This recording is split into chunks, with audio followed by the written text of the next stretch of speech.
À la rentrée 2011, une nouvelle série est proposée, la série Sciences et technologies de l'industrie et du développement durable. Elle prépare à une poursuite d'études pour devenir technicien supérieur du secteur industriel ou ingénieur. 4 spécialités y sont étudiées. L'une de ces spécialités concerne l'énergie et l'environnement.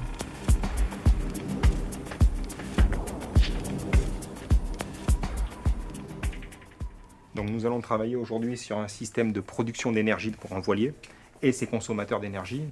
L'objectif étant de savoir si on peut être autonome en énergie pendant plusieurs jours sur une croisière. Au cours d'une activité pratique d'analyse, les élèves effectuent des mesures. Ils vérifient ainsi que l'énergie fournie par l'éolienne et les panneaux solaires est suffisante pour le fonctionnement d'un voilier. On obtient 3 carreaux. 30 ampères, ça fait. Donc la puissance du gain d'eau est de 372 watts. Au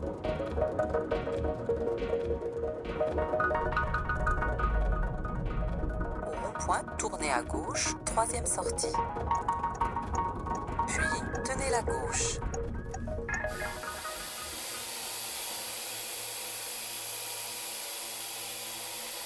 L'acquisition, le traitement, le transport et la restitution de l'information sont abordés dans la spécialité Système d'information et numérique.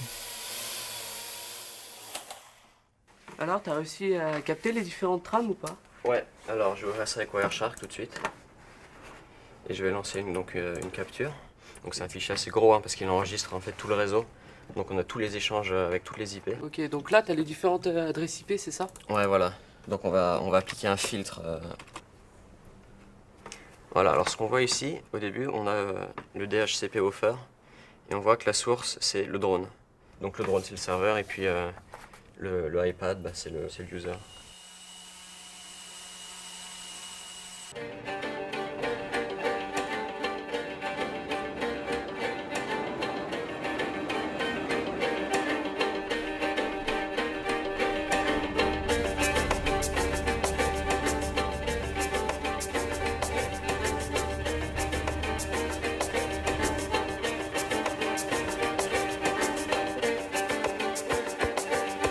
Dans la spécialité architecture et construction, l'étude et la conception de construction sont étudiées dans une démarche de développement durable.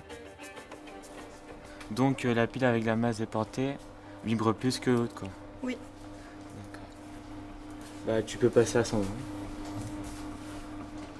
C'est bon. Vous en êtes où? À 120 translations par minute. Pourquoi vous faites ça? Pour calculer le maximum de l'oscillation. D'accord. Et vous? Je viens de finir le pointage sur Avimeca, donc j'ai pu obtenir la courbe de l'oscillation. Et quelle est la zone utile? Là où l'amplitude sera maximum? Est-ce que vous avez déjà calculé la période? Pas encore.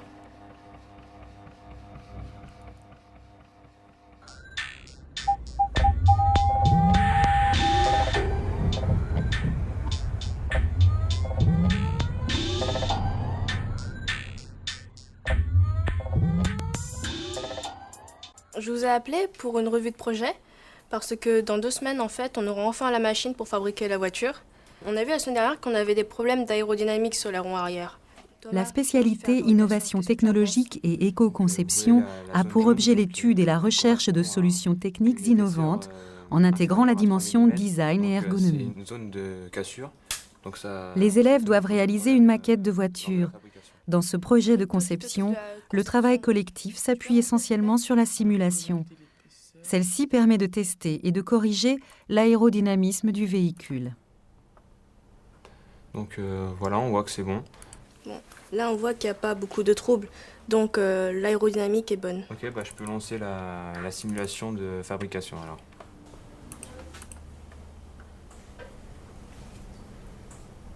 Ce qui est passionnant avec le sujet des technologies et du développement durable, c'est en fait qu'il nous faut imaginer le monde de demain. Il faut le rêver, ce monde que l'on souhaite avoir pour chacun d'entre nous.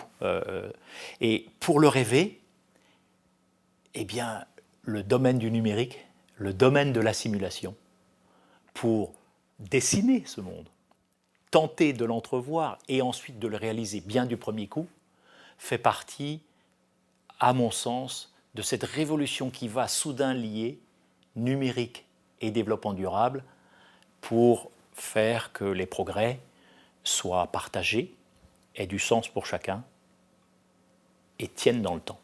C'est bien ça le développement durable. La série STI 2D, un avenir pour vous.